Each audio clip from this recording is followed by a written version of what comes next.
Alright, hey everybody.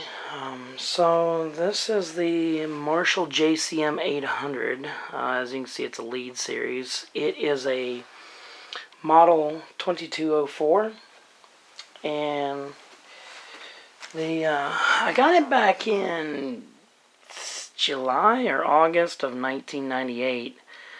And it was obviously used. I got it from a shop. It's part of the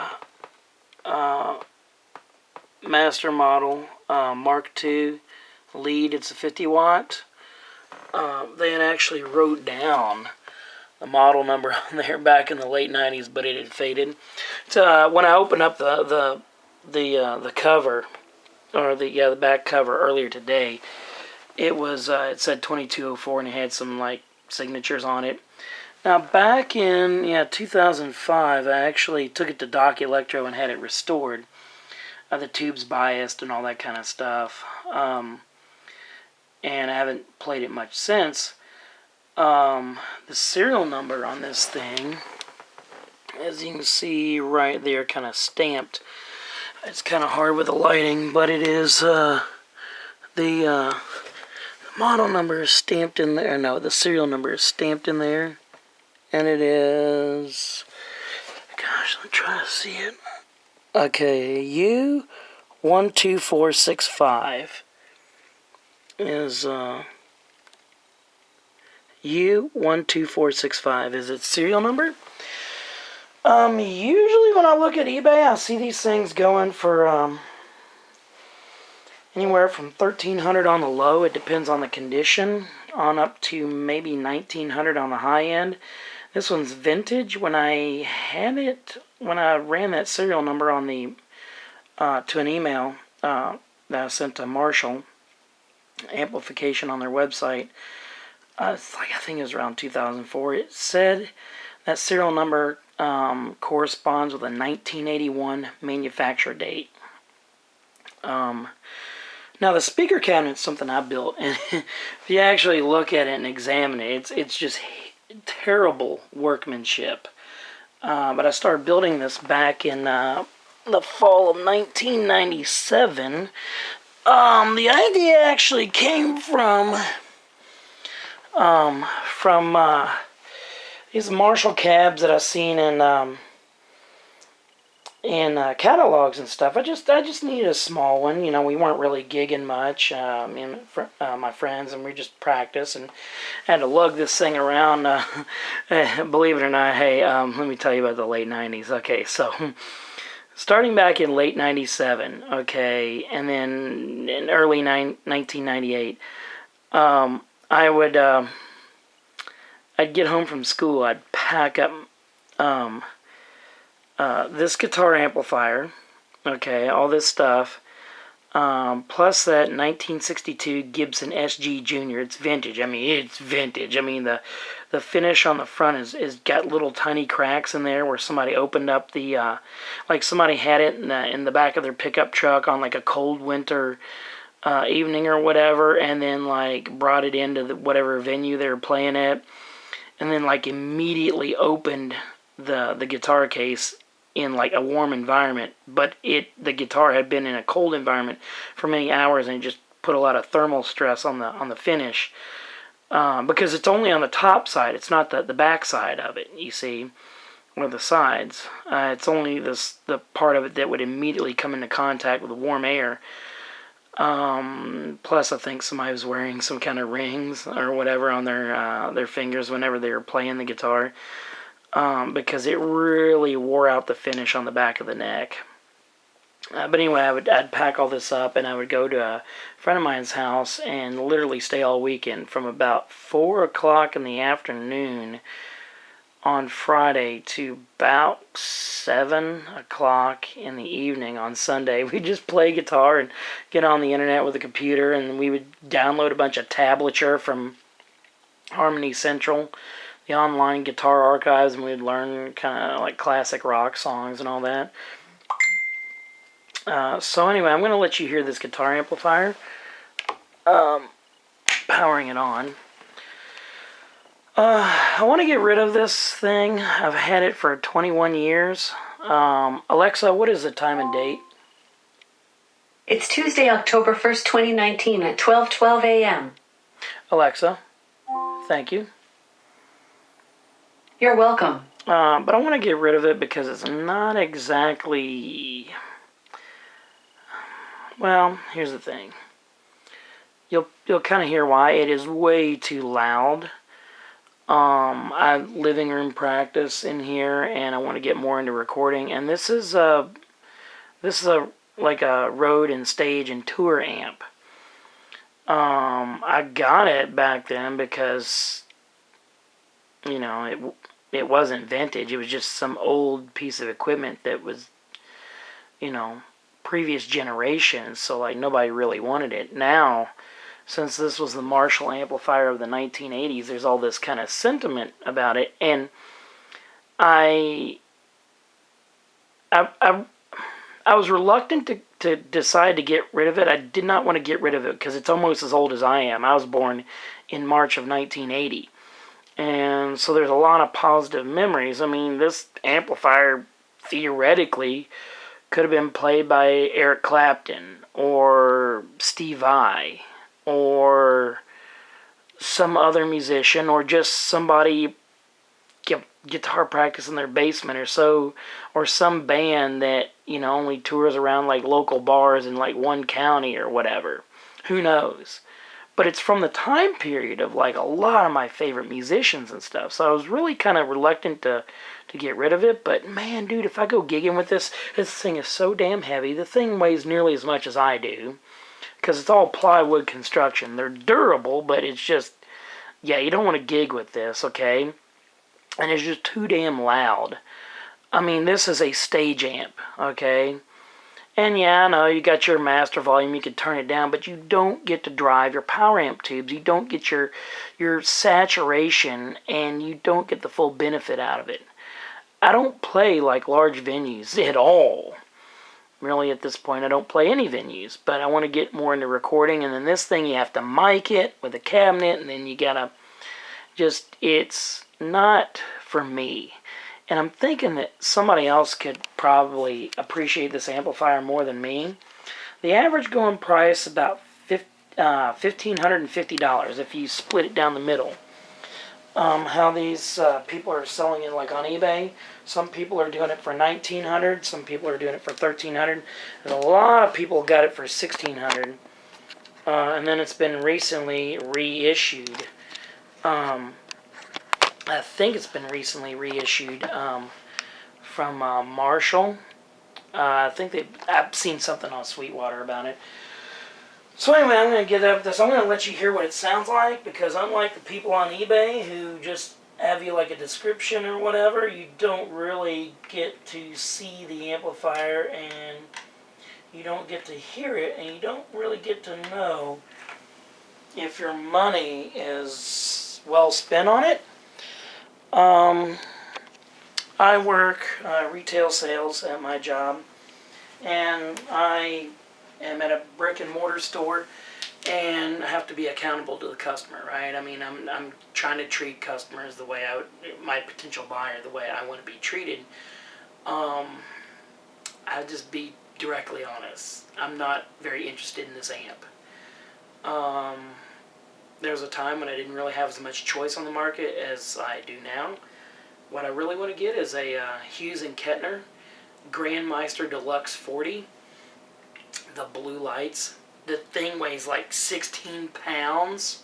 I mean, it might even weigh less than a guitar.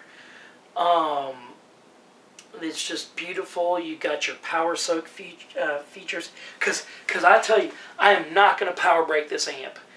When I looked at a used Marshall power break attenuator, they're like $300 used. They were like $1,000 like 20 years ago in the catalogs and all that. You know what I mean? I'm not doing that. Plus, even if I do power break it, I'm still stuck using, you know, the attenuator, where I can run this thing fully cranked and get a good sound. But then, like, you're still stuck with, you have to mic the cabinet and all that. I live on a noisy road, and stuff's going to be in my recordings. Plus, it's only a single channel. So, I mean, there are people who would appreciate this amplifier more than I would. This is like your classic Corvette, sort of. Maybe there's a better way to describe it, but oh well. So anyway, I'm going to let you hear it. I won't be able to do it proper justice under these circumstances.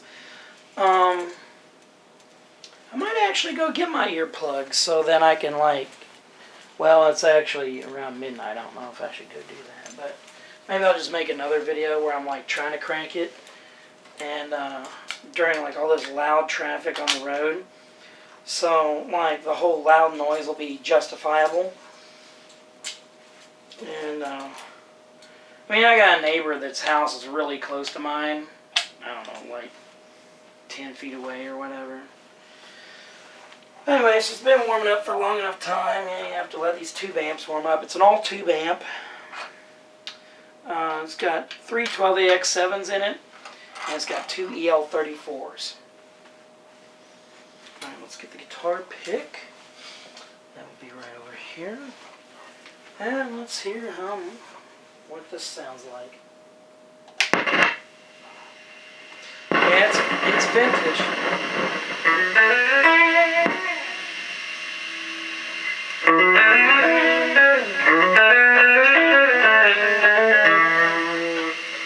I'll let you see me play it too.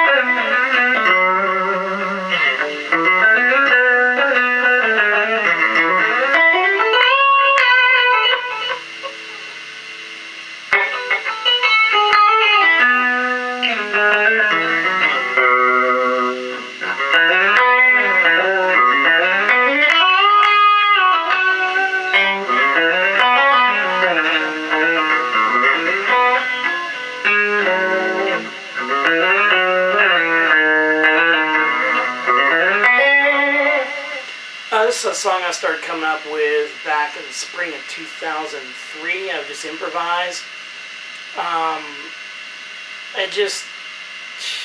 You need a band to play like other people's music. I just like to play stuff that entertains me, you know. Plus, you don't get copyright strikes on YouTube for writing your own music, you know what I mean? Now, the pickups in this right now, I'm using the DiMarzio Evolution neck humbucker. It's the DP158. Each coil is series humbucking. Let me turn down the tone a little bit. And, but yeah.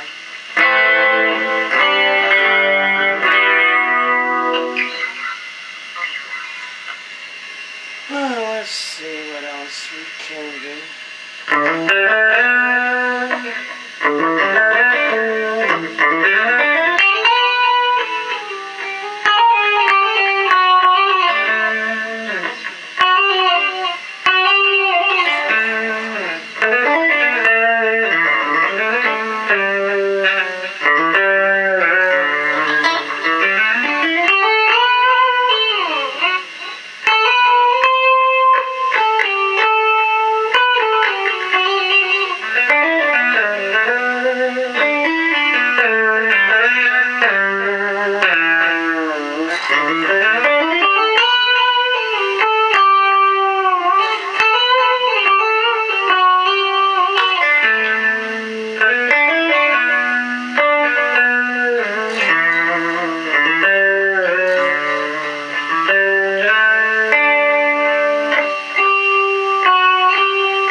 I love to use those little subtle dives on a Floyd Rose double walking tremolo.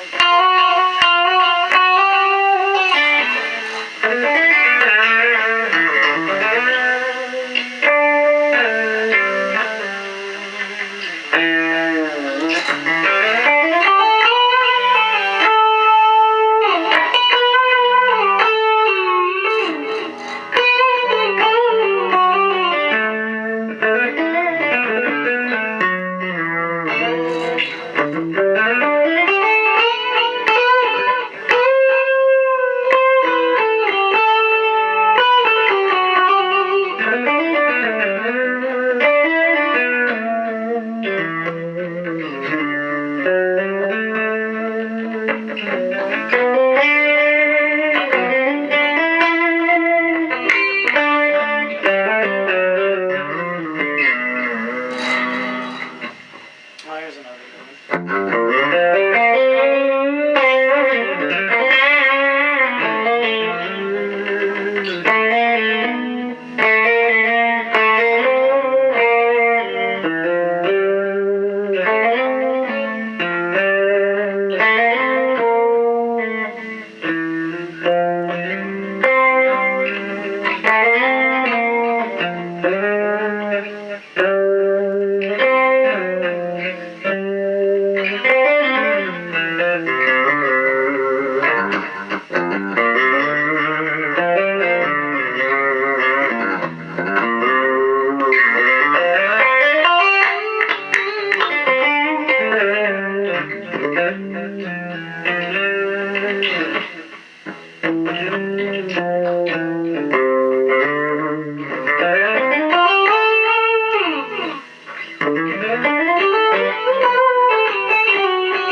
Well, I'm just improvising.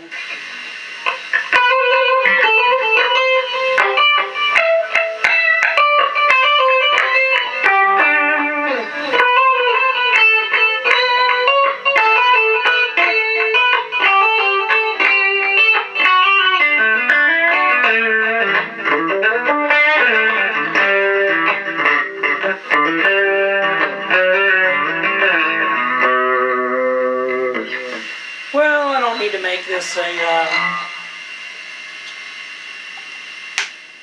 I don't need to make this like a whole guitar playing video, because this is just really to just sell the amplifier head. You don't really need to get like a huge amount into my music, but I've only been playing back into the guitar for 3 months, since June 21st of 2019.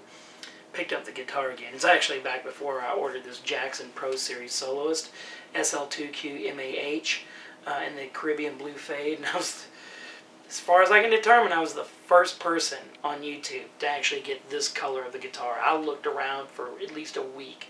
Nobody had videos on this, not any that I could find.